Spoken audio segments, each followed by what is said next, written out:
Let me ask you something real. When was the last time you looked in the mirror and actually saw yourself? Not the man she wanted you to be. Not the man who kept bending just to keep the peace. But you. The real you. The one buried under overthinking, overgiving, constantly wondering, am I even enough? Here's the hard truth, brother. Sometimes she never loved you. She loved the access, the attention, the control she had when she knew you'd stay no matter how she treated you. But the moment you realize your worth, her power fades. That's when everything shifts. Let's talk about it. Point 1. She wasn't afraid to lose you until you went silent. You know what scares her the most?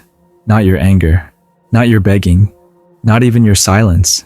It's when you stop explaining, when you no longer feel the need to defend your love, when her opinion stops mattering to your self-worth. That's when her stomach turns. She thought she could play with your emotions, and you keep coming back. And for a while, maybe you did. But the moment you found peace in quiet, not chaos, she felt something unfamiliar. Fear. Not fear of you. Fear of losing access to a man who was real. Fear of watching you become someone she could no longer manipulate. And that's when the regret begins. Point 2. She mistook your kindness for weakness, but it was your power. You didn't love her like most men do. You didn't want her for her body or status or ego boost. You loved her with depth, with presence, with patience. And she confused that patience for passivity. She thought, he'll stay no matter how I treat him. So she tested you, pulled away to see if you'd chase, pushed buttons to see if you'd break. But she forgot. Your kindness had limits. It wasn't blind. It wasn't endless. It came from strength, not weakness. You forgave, not because you were naive, but because you were loyal. But loyalty taken for granted, it vanishes. And when it does, it never returns the same. Now she sees it. You were rare, and she was careless. Point 3. She saw your worth only when you stopped giving. You gave her everything, your time, your energy, your loyalty, and she couldn't see it because it was always there. That's the painful irony. The more you gave, the less she valued it. Because people don't cherish what's constant, they crave what's earned. But the day you stopped giving, the day your silence echoed louder than your love, that's when she sat with the reality of her loss.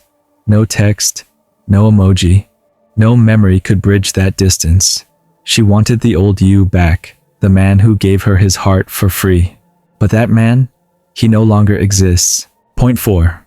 She wanted control. Losing it broke her in every toxic dynamic. There's a hidden power game, and most of the time, she doesn't want love. She wants control.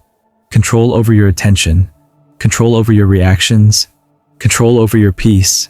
And you let her believe she had it until you didn't. You stopped waiting, stopped chasing, stopped reacting, and the leash she thought you were on, it snapped. Now she's realizing she never wanted to lose you. She just wanted to feel like she could. But now that she actually has, that's the punishment she never prepared for. Point 5. You don't win her back by begging. You make her regret by evolving. There's no paragraph, no speech, no apology that'll bring her back. Regret is born in your silence, in your progress, in your evolution. While she's watching your stories, you're building, healing, leveling up. She wanted a version of you who needed her to become better. But the truth? You became better the moment you let her go. You don't punish her with pettiness. You punish her with peace, with a life that once had space for her, but is now locked, and she's holding the wrong key. Point 6. You were never the problem. You just stayed too long. Don't believe that lie. You weren't too emotional. You weren't too much. You were too present in a world that thrives on absence. You stayed when you should have walked. You apologized when you weren't wrong. You gave second chances when you barely got first ones. That's not weakness. That's love. But even love has a limit. She didn't break you. She revealed you. She brought out the parts of you that needed to grow.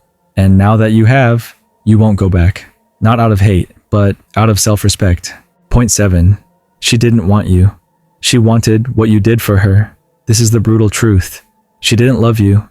She loved the validation, the replies, the attention, the emotional stability. You were her supply, not her priority. And when that supply dried up, she backed off. Because she never craved the man. She craved the benefits. That's not love. That's emotional convenience. You deserve more than that.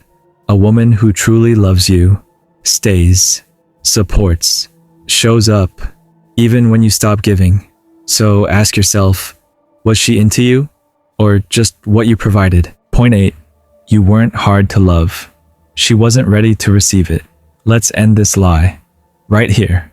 You weren't too much. You weren't too sensitive. You weren't too loving. You were just loving the wrong person. She was emotionally unavailable, still addicted to chaos, still chasing games, still romanticizing dysfunction. You offered peace. She craved drama. That's not your failure. That's her emotional immaturity. Some women outgrow their patterns. Others never will. But it's not your job to wait, because one day she'll remember the man who loved her deeply, who showed up, who would have given her the world, if only she'd valued it. So don't chase her. Don't try to become what she wants. Become who you were meant to be, because the moment you found yourself was the moment she truly lost you, and that, brother, is her loss to carry forever.